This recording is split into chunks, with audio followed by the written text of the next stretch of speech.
E aí pessoal, bem-vindo mais ao Literatos aí.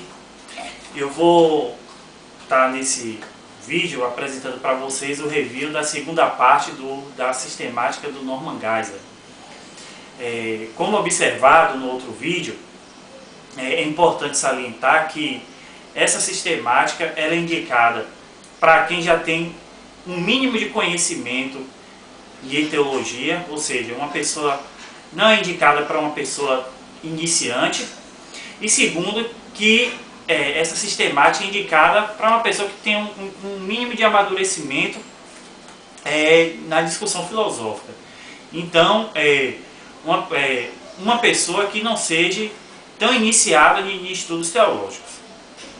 Então, eu vou apresentar aqui para vocês aqui a segundo volume do livro, e eu vou apresentar algumas observações desse livro interessantes, que são pontos cruciais nesse segundo volume dessa sistemática.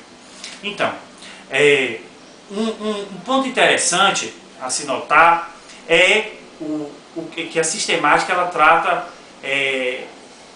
esses temas polêmicos, não somente de filosofia, mas temas polêmicos dentro da própria teologia. Então, assim, essa apologia que o Norman faz não é a apologia simplesmente da teologia cristã, em vista a movimentos, a questões filosóficas. Ela é uma apologia a certas doutrinas que o próprio Norman Geisler defende. Então, por exemplo, no âmbito da salvação, na doutrina da salvação, da soteriologia, ele vai estar fazendo a discussão profunda entre arminianismo e calvinismo, né? A ideia da predestinação e do livre-arbítrio. Então, assim, ele vai pegar vários dos textos chaves utilizados pelos calvinistas para defender que existe a predestinação, que não existe o livre-arbítrio. Vai pegar a ênfase que ele vai dar dentre os 5 pontos do calvinismo, para quem conhece, da expiação limitada. Ele vai focar principalmente na discussão, em rebater a ideia da expiação limitada, muito embora ele pegue outros pontos e outros textos chaves dos calvinistas para rebater. E é interessante notar que ele não faz simplesmente uma citação do texto. Ele vai fazer como também na outra sistemática, em abordando vários outros temas, ele vai pegar aquele texto e vai fazer uma exegese do texto e vai fazer objeções ao texto e objeções ao texto que ele defende do ponto de vista arminiano. Então, uma abordagem bem interessante, bem profunda. Claro que assim, eu particularmente, eu acho que em algumas passagens ele não se explicou muito bem, ou então omitiu trechos de passagens, ou deu explicações, como é que eu posso dizer, não sei se eu posso dizer rasteiras, mas que não foram aprofundadas, né? Ao meu ver, eu acho que tem esse aspecto, mas grande parte dos textos, e até assim, explicações para mim bem interessantes que ele dá sobre a questão do arminianismo. E, outra tema abordado, por exemplo, tema polêmico, é sobre a salvação das crianças, se as crianças são salvas e não. Pelo que eu observei, ele defende que as crianças se salvam, por exemplo, uma criança que morreu, né? Então ele vai fazer a defesa dessa ideia da salvação das crianças. Então ele vai fazer uma análise bem vasta, né? Bem, ao meu ver, profunda dentro daquilo que o tema propõe. Não vai ser um tema resumido. Outra questão interessante sobre o purgatório, a defesa dos católicos sobre o purgatório. Então ele vai pegar vários dos textos, até textos dos apócrifos, e vai,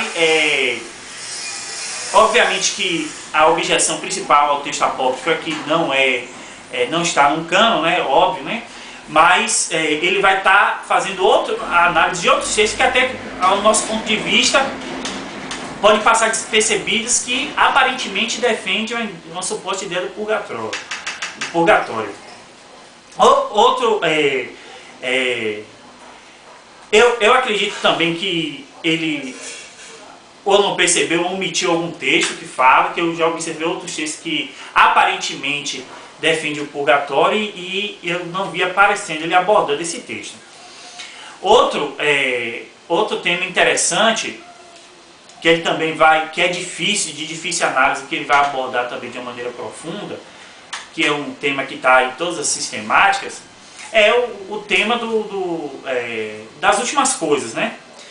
Do Apocalipse, Então, assim, ele vai abordar essa questão do pré-tribulacionismo, do pós-tribulacionismo, que é um tema complexo, um tema divergente em várias áreas, em vários teólogos, e ele vai estar abordando de uma maneira bem profunda.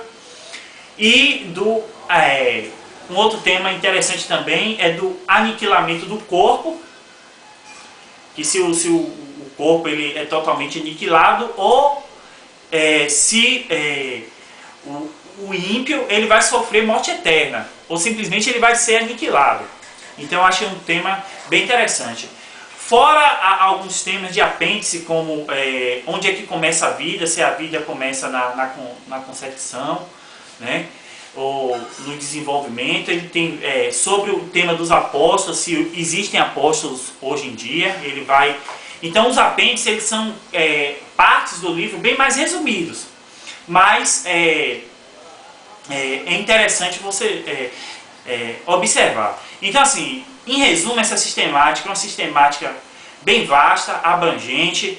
Eu acredito que poderia ter mais temas, mais coisas ou mais profundidade em certos temas, né? Apesar do seu livro um livro volumoso.